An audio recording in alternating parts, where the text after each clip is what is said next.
नमस्कार दर्शक बंधु। आज 4 अक्टोबर शुक्रवार। आज आम जानिबा 12टी राशिर राशिफल मेष राशि ठारू मीन राशि पर्यंत। जानिबा पूर्वरु जदि आपण मोर एही भक्ति ओडिया चैनल को नुआ आसीछंती ताहेले चैनल टी को सब्सक्राइब करनियंतु एवं वीडियोटी जदि भल लगे ताहले गोटे लाइक करंतु एवं कमेंट बॉक्स रे जय जगन्नाथ अवश्य लिखंतु। चलंतु जानिबा मेष राशि। मेष राशि व्यक्ति विशेषंक पई आजिर दिनटी।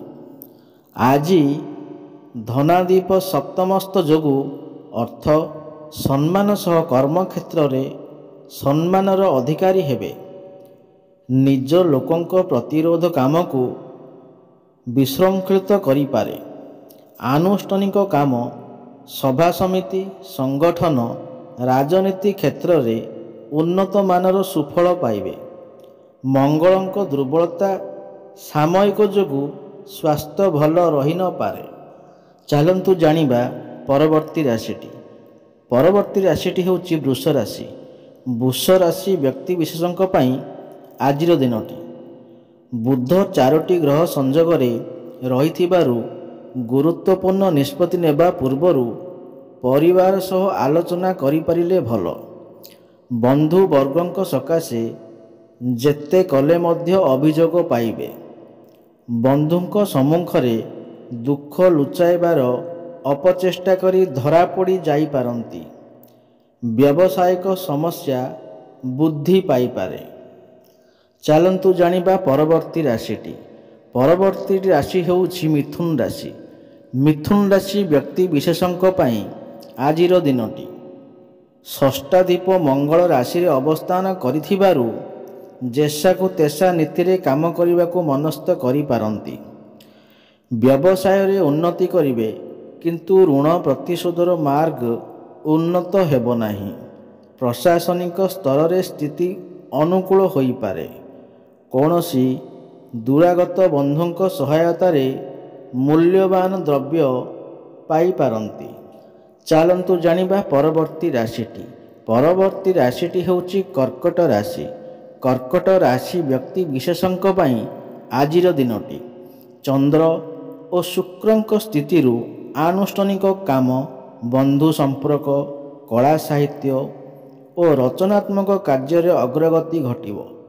भूल बुझावणा और संदेह जनित पारिवारिक समस्या गुरुतर होई पारे। शीघ्र शीघ्र कामटी को संपन्न करिबा सकाशे परिश्रम जनित क्लांति अनुभव करि पारंती। वाणिज्य और व्यावसायिक स्थिति प्रायतः भल रहिबो। चलंतु जानिबा परवर्ती राशिटी। परवर्ती राशिटी हेउची सिंह राशि।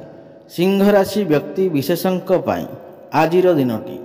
रविंक दुर्बलता आपणक दुर्बल स्वास्थ्य को निर्देशित करुथिले मध्य अन्य मानक सहायता रे आशा पूर्ण हेबो। मानसिक शांति ब्याहत होई पारे। निचस्थ शुक्र प्रभाव रे जहा कले मध्य सुफल मिलिबो नाही। प्रभावित होई सत्संग सांग को धर्म चर्चा प्रति मन बढ़ी पारे। चलंतु जानिबा परवर्ती राशिटी। परवर्ती राशिटी हेउछि कन्या राशि। कन्या राशि व्यक्ति विशेषंक पई आजिटी दिनटी। मुख भावस्थ शुक्र हेतु जन समर्थन हासिल करि परिबे। पारिवारिक जीवन रे आश्वस्ति अनुभव करिवे। बंधु माने सहयोग करिवार प्रतिश्रुति देबे किंतु निर्दिष्ट समय रे दूरे रही जिबार सूचना रही। स्वास्थ्य पई चिंता बढ़ी पारे। अवश्य विशेष किछि असुविधा हेबो नाही। चलंतु जानिबा परवर्ती राशिटी।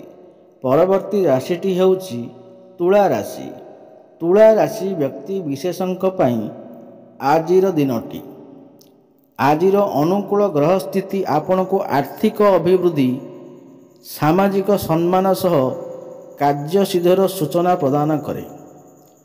ଅନ୍ୟମାନଙ୍କୁ ସାହାଯ୍ୟ କରିବାକୁ ଯାଇ ନିଜେ ହଇରାଣରେ ପଡ଼ିପାରନ୍ତି। ପାରିବାରିକ ପରିସ୍ଥିତି ପୂର୍ବ ପରି ରହିବ, କିନ୍ତୁ ସଭା ସମିତିରେ ଯୋଗ ଦେଇ ଲାଭବାନ ହେବେ। ଦୈହିକ ଦୁର୍ବଳତା ଯୋଗୁଁ ମନୋବଳ କମିଯାଇପାରେ। ଚାଲନ୍ତୁ ଜାଣିବା ପରବର୍ତ୍ତୀ ରାଶିଟି। ପରବର୍ତ୍ତୀ ରାଶିଟି ହେଉଛି ବିଛା। ବିଛା ରାଶି ବ୍ୟକ୍ତି ବିଶେଷଙ୍କ ପାଇଁ ଆଜିର ଦିନଟି। ଚନ୍ଦ୍ର କେନ୍ଦ୍ରରୁ ବୃହସ୍ପତି ନବମସ୍ତ ଯୋଗୁଁ ଅଭିଳାଷ ପୂରଣ କରିପାରିବେ। ଶନିଙ୍କ କୁପ୍ରଭାବରୁ ହାତ ମୁଠାରୁ କେତେକ ସୁଯୋଗ ଖସି ଯାଇପାରେ। କେତେକ କ୍ଷେତ୍ରରେ ମନ କଥା ମନରେ ମାରି ରହିବେ। ମୁହଁ ଖୋଲିବାକୁ ରାସ୍ତା ପାଇବେ ନାହିଁ। ପାରିବାରିକ ତିକ୍ତତା ସମାପ୍ତି ଘଟାଇବାରେ ସମ୍ମାନନୀୟ ବ୍ୟକ୍ତି ସହାୟତା କରିପାରନ୍ତି। ଚାଲନ୍ତୁ ଜାଣିବା ପରବର୍ତ୍ତୀ ରାଶିଟି।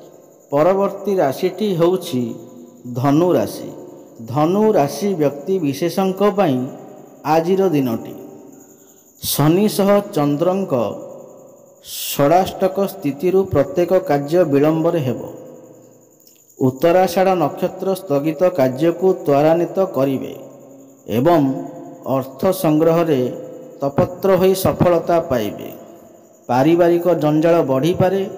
ଦେହ ଭଲ ରହିଲେ ମଧ୍ୟ ରକ୍ତଚାପ କିମ୍ବା ଡାଇବେଟିସ୍ ରୋଗରେ କଷ୍ଟ ପାଇପାରନ୍ତି।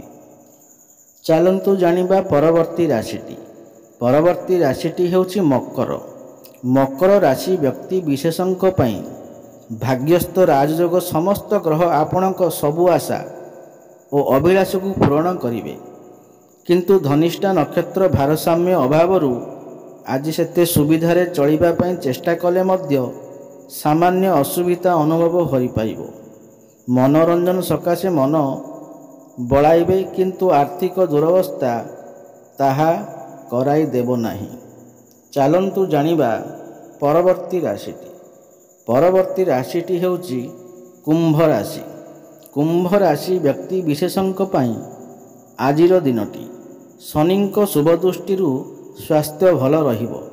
ସାହିତ୍ୟ, କଳା ଓ ରଚନାତ୍ମକ କାମରେ ଉଚ୍ଚ ପ୍ରଶଂସା ପାଇବେ। ତଥାପି ନିକଟସ୍ଥ ବନ୍ଧୁମାନେ ଖୁସି ହେବେ ନାହିଁ। ଭ୍ରମଣ ହେତୁ କ୍ଳାନ୍ତି ଓ ଅବସାଦ ବନ୍ଧୁମାନେ ଠିକ୍ ଖବର ଦେବାରେ ହେଳା କରିପାରନ୍ତି, ଯାହାକି ଅସୁବିଧାର କାରଣ ହୋଇପାରେ। ଚାଲନ୍ତୁ ଜାଣିବା ପରବର୍ତ୍ତୀ ରାଶିଟି। ପରବର୍ତ୍ତୀ ରାଶିଟି ହେଉଛି ମୀନ ରାଶି। ମୀନ ରାଶି ବ୍ୟକ୍ତି ବିଶେଷଙ୍କ ପାଇଁ ଆଜିର ଦିନଟି। ଦେବଗୁରୁଙ୍କ କୃପାରୁ କୌଣସି କାମ ଅଟକିବ ନାହିଁ ଏବଂ ପ୍ରତ୍ୟେକ ସ୍ତରରେ ସମ୍ମାନିତ ହେବେ। ପର କଥାକୁ ପ୍ରାଧାନ୍ୟ ଦେଇ ଦାମ୍ପତ୍ୟ ଜୀବନରେ ଝଡ଼ ସୃଷ୍ଟି ହୋଇପାରେ। ନିର୍ମାଣାଧୀନ କାମ ଶେଷ ପର୍ଯ୍ୟାୟରେ ପହଞ୍ଚିବ, କିନ୍ତୁ ଅର୍ଥଭାବ ଓ ପାରିବାରିକ ସମସ୍ୟା ହେତୁ ଉଦାସୀନ ରହିବେ। ଜମି ଜମା କାରବାର, ସଭା ସମିତି, କଳା ସାହିତ୍ୟ ଇତ୍ୟାଦି କ୍ଷେତ୍ରରେ ସୁଫଳ ପାଇବେ। ବନ୍ଧୁମାନେ, ଏଇ ତ ଥିଲା ଆଜିର ଏହି 12ଟି ରାଶି ବିଷୟରେ। ପୁଣି ଦେଖା ହେବ ଆଗାମୀ ଭିଡ଼ିଓରେ। ଜୟ ଜଗନ୍ନାଥ।